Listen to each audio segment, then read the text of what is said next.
그러면 뒤로 넘깁니다. 뒤로 넘겨보시면 예, 이제 정비계획 및 정비구역 지정이죠. 자, 기본계획이 이렇게 딱 수립됐어요. 기본계획은 전체적인 방향을 정해놓은 거잖아요. 자, 그러면 예, 아까 기본계획 안에는 이렇게 정비 예정구역이 잡힌다고 그랬죠. 자, 이 예정구역에서 수립되는 계획이 무슨 계획이라고요? 정비계획입니다. 그럼 기본계획이 중요해요? 아니면 정비계획이 중요해요?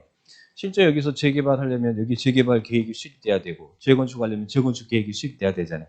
이 정비계획은 굉장히 중요한 계획입니다. 자, 그러면 누가 정비계획을 수립할 거냐? 자, 정비계획 예, 보겠습니다. 우리 법에서는 정비계획을 수립한다는 말을 위반한다라고 해요. 위반이나 수립은 같은 말이에요. 자, 그러면 정비계획 위반 및 정비구역 지정 신청 그랬는데, 자, 우리 특별시 광역시에는 특별시 여기가 우리 인천시잖아요. 우리 인천시에는 누가 있습니까?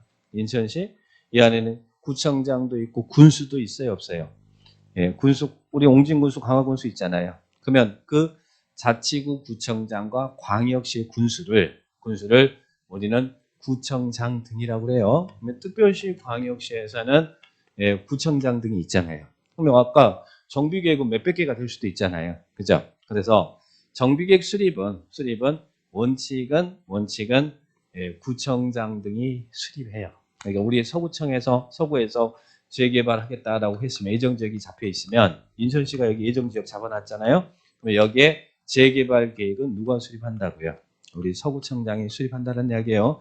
구청장 등이 수립하고 그리고 계획이 수립돼도 이게 구역이 지정돼야만 사업할 수 있잖아요. 그러니까 구청장 등은 계획을 수립하고 특광시장한테 구역 지정해 주세요라고 신청한다는 이야기예요. 그러니까 특별시 광역시에서 재개발구역, 재건축구역은 예, 특광시장이 지정하는 거예요. 예, 구청장은 계획만 수립하고 구역 지정 신청을 특광시장한테 하면 특광시장이 이렇게 구역을 지정해줘요. 근데 여기서 봐요. 그런데 이 특광 원래는 특별시 광역시는 구청장이 계획을 수립하고 구역 지정을 특광시장해. 그런데 필요하면 특광시장은 필요하면 자기가 계획도 수립하고 구역도 지정할 수 있어요. 그러니까 특별시 광역 인천시가 필요하면 직접 계획도 수립하고 구역도 지정할 수 있다는 이야기예요. 그러니까 예, 특별시 광역시에서는 예, 원칙은 구청장 등이 계획 수립하고 구역 지정은 특광시장이 하는데 그런데 특광시장이 필요하다면 자기가 계획도 수립하고 자기가 구역도 지정할 수 있다. 그래서 특별시 광역시에서는 두 단계로 나가는 겁니다. 그리고 나머지 지역들은 자기가 계획도 수립하고 자기가 구역 지정합니다. 자기가 계획 수립하고 그러니까 특별시 광역시에서만 예, 투트랩으로 나가는 거예요. 원칙은 구청장 등이 수립하고 구역 지정은 특광시장이 하고 그리고 특광시장도 필요하면 자기가 계획도 수립하고 구역도 지정할 수 있다. 이렇게 두 개로 나가시면 됩니다. 그리고 또 하나는 군수는 왜 군수는 기본계획에 안 나오더니 정비계획에서는 그리고 정비구역에서는 나옵니까? 아까 기본계획은 관할구역 전체에 대해 수립했잖아요. 근데 군에는 예, 관할구역 전체에 대해서는 기본계획 수립할 필요 없지만 군에도 읍 같은 데는 상당히 건물이 많이 있는 지역들이 있어요. 그런 지역들은 필요하면 군수는 직접 예, 계획 수립해서 구역 지정할 수 있어요. 그래서 정비계획과 구역 지정에는 누가 등장한다고요? 군수가 등장한다. 근데 기본계획에는 군수가 등장하지 않는다. 이렇게 기억합니다. 자, 그러면 이제 이렇게 정리해봤고 그래서 이걸 종합적으로 정리해보니까 정비계획을 위반하는 사람, 계획을 수립하는 사람은 누굽니까? 특광시장은 필요하면 계획 수립할 수 있다고 그랬죠? 계획 수립하고 구역 지정할 수 있다고 그랬고 그리고 구청장 등은 원칙적으로 계획을 수립하는 사람이잖아요. 그리고 나머지 4명들은 자기가 계획 수립하고 자기가 구역 지정하니까 그러면 정비계획 위반권자는 특별시장, 광역시장, 특자, 특도, 시장, 군수, 구청장 등 그러면 여기에서 계획을 이렇게 위반하고 구역을 지정할 때 구역 지정권자에서 빠지는 사람은 누구만 빠지겠어요? 여기만 빠진다는 이야기. 이 사람들은 계획만 수립하지 구역 지정할 수 있는 권한이 없어요. 나중에 그래서 정비구역 지정권자를 보면 정비구역은 재개발구역, 재건축구역 지정할 때 정비구역 지정권자는 누가 빠지는 거예요? 위반권자 중에. 구청장 등만 빠지고 나머지 6명이 그대로 들어가죠. 특별시장, 광역시장, 특자, 특도, 시장, 군수가 정비구역을 지정한다. 이렇게 정비구역을 지정해요. 그러면 정비구역을 지정하는 우리 개발법에서도 개발구역 지정권자는 높은 사람들이었잖아요. 시도의사, 대도시장, 국장 그랬는데 정비사업은 동네 사업이잖아요. 그러니까 지정권자에 누가 나오면 안 돼. 국장이 쪽팔리게 재개발구역 지정하고 그러진 않아요. 자, 그리고 또 도지사도 구역 지정권자예요, 아니에요? 지정권자 아닙니다. 정비구역 지정권자는 관할구역의 장이 지정한다. 6명이 관할구역 장이잖아요. 자, 그러면 자, 정비계획을 보겠습니다. 자, 정비계획 자, 보시면 자, 정비계획의 내용입니다. 자, 정비계획의 내용. 정비계획은 중요하다고 그랬죠. 정비사업의 명칭. 여기 재개발사업, 재건축사업. 그리고 정비구역의 구역과 그 면적. 자, 요 하얀 것은 예정구역. 예정구역은 기본계획의 내용이고 이 빨간 것은 정비구역. 정비구역과 그 면적은 정비계획의 내용입니다. 그리고 여기 재개발, 재건축하는데 노후 불량 건축물 밀집되고 기반시설 열악하고 뭐 열악하고 뭐 이런 책이잖아요. 그러면 그 안에 설치될 도시공계획 시설 설치에 관한 계획. 그리고 또 하나 드러내고 새 건물 지을 때 어떤 건물 지을 것이냐. 건물의 주용도. 그리고 가장 중요한 건 뭐예요? 정비계획에서. 얼마로 짓게 할 거냐. 건폐율, 용적률. 이게 제일 중요하잖아요. 이 지역에 재개발을 하려고 하는데 기존에 있는 용적률 적용하지 말고 새로운 용적률 적용할 텐데 얼마로 짓게 할 것이냐. 이게 제일 중요하겠죠. 그래서 이런 건폐율, 용적률 높이에 관한 사항 이런 것들이 정비계획의 내용입니다. 그리고 정비사업 시행 예정 시기 언제 재개발하겠다. 재건축하겠다. 그리고 또 정비계획에 필요하면 도시군 관리계획인 뭣도 포함할 수 있어요. 지구단위 계획도 포함할 수 있다. 지구단위 계획도 포함할 수 있다는 이야기예요. 정비계획에 필요하면 도시군 관리계획인 지구단위 계획도 포함할 수 있다. 자, 이렇게 정리하시고 그 다음 정비계획을 계획이 수립되고 구역이 지정돼야 할 수 있잖아요. 그래서 계획 좀 수립해 주세요라고 입안을 제안할 수 있어요. 입안권자에게. 누가 제안할 수 있어요? 이제 여기에 있는 여러분들을 정비법에서는 뭐라고 불러요? 토지 등 소유자. 우리 국토계획법에서는 주민 그랬죠? 여기는 토지 등 소유자가 입안권자에게 제안할 수 있어요. 어떨 때? 기본계획에는 이 예정구역별 정비계획을 언제 수립하겠다라고 정비계획 수립 시기를 정해놨는데 기본계획에서 이제 이거 언제쯤 정비계획 수립하겠다라고 정해놨어요. 근데 그 정비계획 수립 시기가 도래했는데 수립하지 않고 있대. 그러면 여러분이 입안권자에게 계획을 수립해 주세요라고 제안할 수 있어요. 그러면 제안을 하면 반영 여부 통보해 줘야 되죠. 자, 반영 여부 통보는 입안권자는 매달 이내 반영 여부 통보하라고요. 60일. 자, 그러면 우리 국토계획법에서는 주민이 제안할 때 주민이 제안하면 반영 여부 통보는 국토계획법에서는 매달 이내 반영 여부 통보했어요. 45일. 이제 공부 좀 하셨네. 이제 숫자도 딱 나오고. 자, 45일 플러스 1에 하여 30일 연장할 수 있다. 자, 그 다음에 도시개발법에서도 제한이 나와요, 안 나와요? 이 시행자가 되고자 하는 자가 개발구역 지정해 주세요라고 제안할 수 있었죠.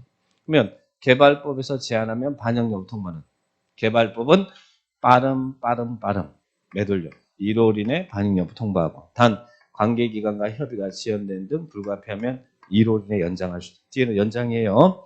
자, 정비법도 제한하죠.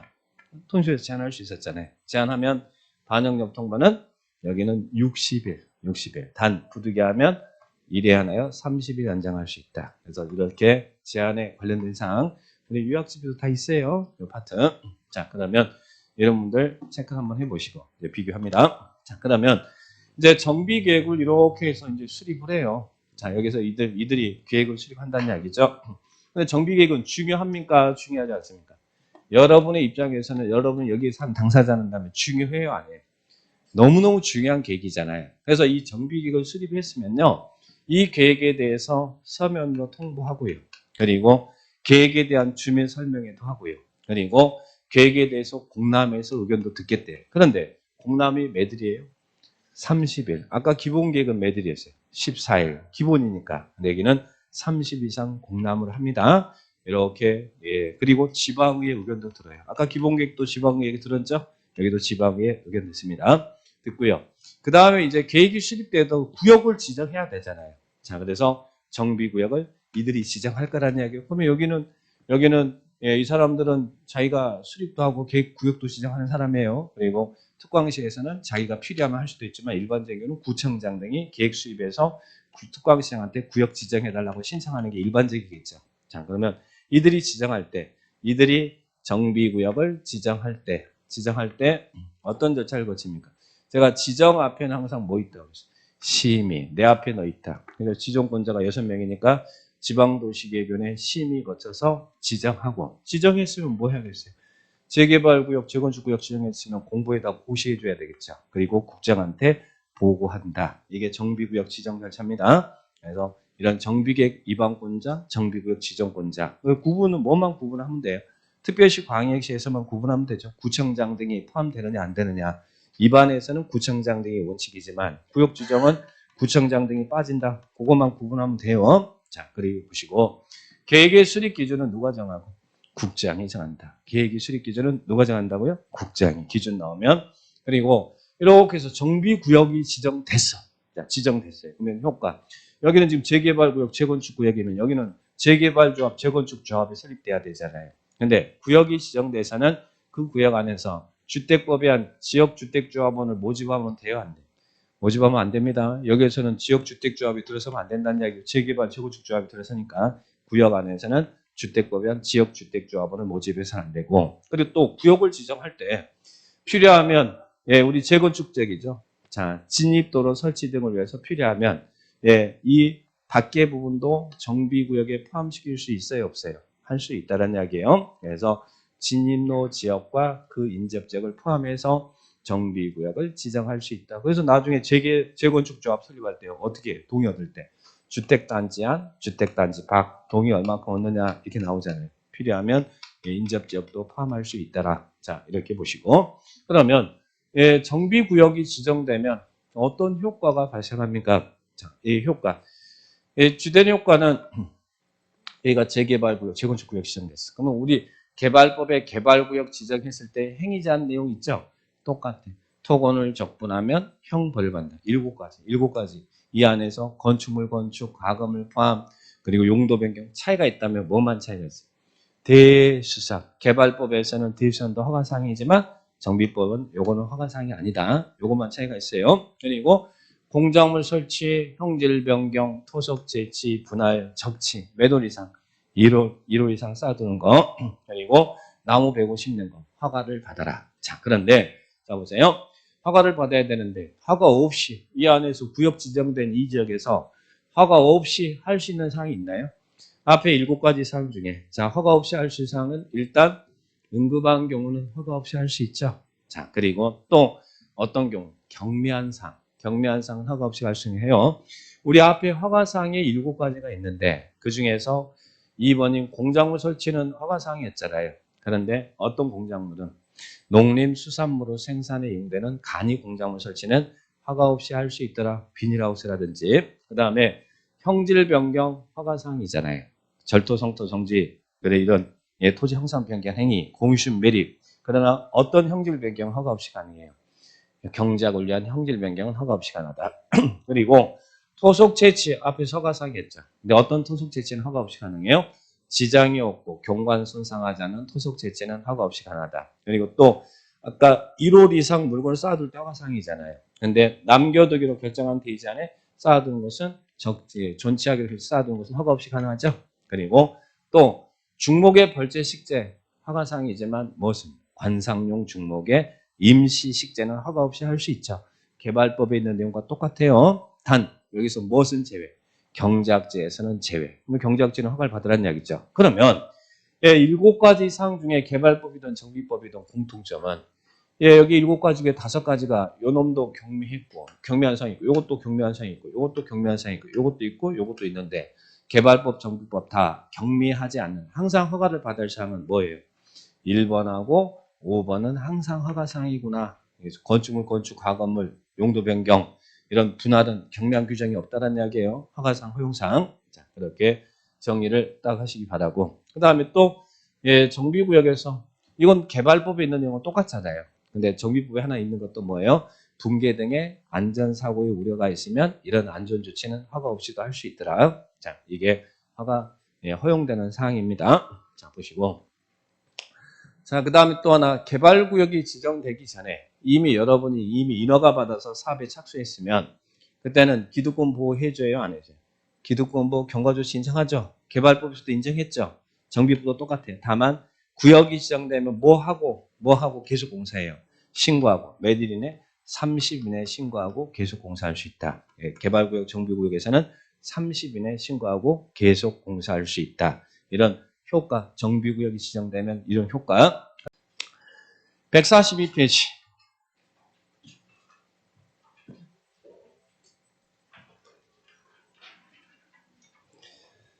대표유형. 정비계획 및 정비구역 지정 등에 관한 내용이다. 틀린 것은 나왔습니다. 1번 정비구역 지정권자는 정비구역 지정권자 머릿속에 누군지 이해되죠? 6명. 예, 정비구역을 지정하나 변경할 때는 제가 지정 절차 어떻게 된다고 했어요? 지정할 때는 항상 심의 먼저 거치라고 그랬죠? 자, 지정권자는 도시계획위원회 심의를 거쳐야 된다. 심의 거쳐서 지정하고 고시하고 국장한테 보고한다고 그랬잖아요. 자, 1번 맞죠? 지정권자가 지정할 때는 심의 거쳐서 한다. 자, 2번 정비계획 위반권자. 정비계획 위반하고 정비구역 지정하고 이렇게 구분해서 정리하셔야 돼. 예, 위반권자는 정비계획 위반을 변경하면 주민에게 서면 통보하나요? 정비계획 너무 중요했잖아요. 주민에게 서면 통보하고 주민 설명회도 하고 공람도 시켰잖아요. 근데 정비계획은 몇 이상 공람시키나?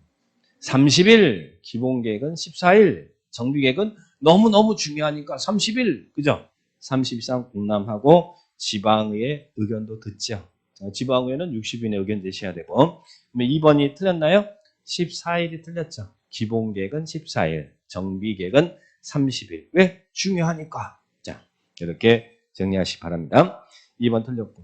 그 다음에 3번 정비구역 지정권자는 정비구역의 진입로 설치를 위해서 필요하면 진입로 지역과 인접 지역을 포함해서 정비구역을 지정할 수 있다. 맞나요? 아까 정비구역 지정할 때 필요하면 진입로 지역, 인접 지역 포함해서 정비구역 지정할 수 있더라. 기억나시죠?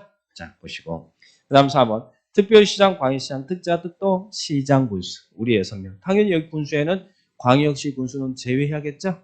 아까 구청장 등에 해당됐으니까. 우리 광역시장이 나왔잖아요. 지정권자 6명이잖아요. 기본계획에 적합한 범위 내에서 노후불량 건축 밀집한 지역에서 정비계획을 결정하여 정비구역을 지정할 수 있다.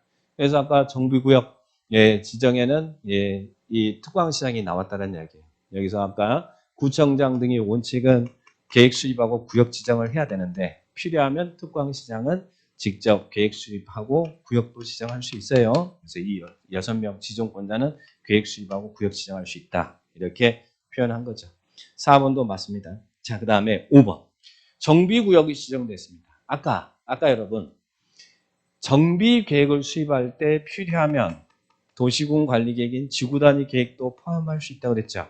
그래서 지구단위 계획이 포함돼서 정비계획이 수립되고 구역이 지정됐대. 그러면 어떤 효과가 발생해요? 지구단위 계획이 포함돼서 정비계획이 수립되고 정비구역이 지정되면 뭐 또 결정고시가 된 걸로 본다고요. 지구단위 계획 구역도 결정고시 된 걸로 본다. 아까 필요하면 지구단위 계획 포함해서 정비계획 수립할 수 있다고 그랬잖아요. 그래서 수립되고 구역이 지정되면 그에 따른 지구단위 계획도 지구단위 계획 구역도 결정고시된 걸로 본다라는 이야기예요. 자, 그래서 5번은 그런 설명입니다. 자, 이렇게 정비계획, 정비구역 지정. 자, 보시면 되겠고요. 자, 그 다음에 뒤로 퉁 갑니다. 자, 뒤로 넘겨보시면 정비구역에서 자, 구역이 이렇게 지정됐어요. 자, 중요한 것은 행위장이 너무너무 잘 나오더라. 대표역 정비구역 안에서 행위 제한에 대한 설명입니다. 틀린 것은 나왔습니다. 구역 지정되면 행위 제한 가해지죠? 1번 이동이 쉽지 아니한 물건을 1개월 이상 쌓아놓는 행위는 시장군수의 허가 받아야 된다. 맞습니까? 7개 토건을 족보나 형벌을 받는다. 1월 이상 적치는 허가사항 맞잖아요. 1월 이상. 1월입니다. 우리 시험에 14일 이렇게 나온 적이 있어요. 1월 이상. 쌓아둘 때는 무조건 1월 이상 적치는 허가 받습니다. 자, 2번. 허가권자가 행위 허가를 할 때 시행자가 있으면 시행자 의견 들어야 안 들어요? 들어야죠. 당연히 어디든 다 마찬가지. 국도계획법, 개발법, 정비법 다 행위 허가를 할 때 그 안에 사업 시행자가 있으면 시행자 의견 들어서 허가해라. 그 다음 3번. 허가받은 사항을 변경할 거예요. 자, 여러분 그냥 변경만 딸랑 나왔네. 그럼 변경은 제가 항상 뭘로 보라고 했어요? 똑같은 행위. 허가받은 사항을 변경할 때도 변경 허가 받아야 된다. 다만 경미한 변경은 그럴 때는 이제 상황이 달라지는 거예요. 근데 경미하다는 그런 냄새가 없으면 그냥 똑같은 행위로 보는 거예요. 허가받은 사항을 변경할 때는 변경허가, 인가받은 사항을 변경할 때는 변경인가, 승인받은 사항을 변경할 때는 변경 승인. 똑같은 행위로 본다. 그러니까 3번이 틀렸죠? 그 다음 4번. 4번은 기득권 보호네. 정비구역 지정 전에 이미 인허가 받아서 사업에 착수했으면 계속 공사할 수 있어요? 없어요? 있죠. 다만 뭐하고? 신고하고. 몇일? 30일 이내 신고하고. 개발법, 정비법은 30일. 국토계획법은 모른 척하고 하죠. 계속 공사하죠. 도시군관리 결정돼도. 다만 시가조정구역 수산자원보호구역은 3개월 이내 신고하고 계속 공사한다. 시가조정구역 수산자원보호구역은 3개월 이내. 개발구역, 정비구역은 30일 이내 신고하고 계속 공사한다. 이렇게 구분을 딱 하셔야 됩니다. 자, 그 다음 5번. 그러면 이 안에서 정비법에서는 이런 구역이 지정되면 정비법에 의해서 이런 행위에 대한 허가를 받잖아요. 허가 받으면 국토개발법도 마찬가지, 정비법도 마찬가지고 뭐 받은 것으로 봐요? 국토계획법에 의한 개발행위 허가를 받은 것으로 본다. 정비구역에서 이런 행위 허가 받으면 국토계획법에 의한 개발행위 허가를 받은 것으로 본다는 이야기예요. 자, 5번 그 이야기입니다. 자, 허가를 받은 것으로 본다. 이렇게 정리를 딱 하시면 되겠습니다. 자, 밑에 9번 한번 체크해 봐요. 정비구역 안에서 행위 중 시장군수의 허가를 받아야 하는 것을 모두 골라라. 개발구역하고 비교해보자 이 말이에요. 허가 받아야 될 건 모두 골라라. 기업권, 가설 건축물 건축. 허가 받습니까? 허가 없이 가능합니까? 아까 여기 건축 가금을 포함한다고 그랬잖아요. 허가사항입니다. 경미한 사항 없습니다. 그 다음에 2번, 니은번 건축물의 대상. 어디에서는 허가 대상이에요? 개발법에서는 허가 대상이지만 정비법은 대유수는 허가 사항이 아니에요. 대유수는 해야죠. 그죠? 지금 빗물 천장에서 빗물 떨어지고 난리가 났는데 그러면 그거는 허가 받아서 언제 합니까? 그냥 빨리빨리 해야지. 대유수는 개발법은 허가 사항이지만 정비법은 허가 대상이 아닙니다. 자, 그래서 D번 아니. D급번 공유수면 매립. 아니 여기 허가 대상에 공유수면 매립 없는데 이게 어디 허가 대상입니까? 공유수면 매립 뭐예요? 형질 변경. 형질 변경이 절토, 성토, 정지, 포장 등의 형상을 변경한 행위. 공유수면 매립. 이걸 우리는 형질 변경이라고 했잖아요. 형질 변경은 허가사항 맞죠? 자, 그래 보시고. 그 다음에 1번 이동이 쉽지 않는 물건을 1개월 이상 쌓아 놓는다. 맞습니까? 예, 그죠. 적치. 1월 이상 적치는 허가사항이다. 이렇게 정리를 딱 하시면 되겠습니다. 자.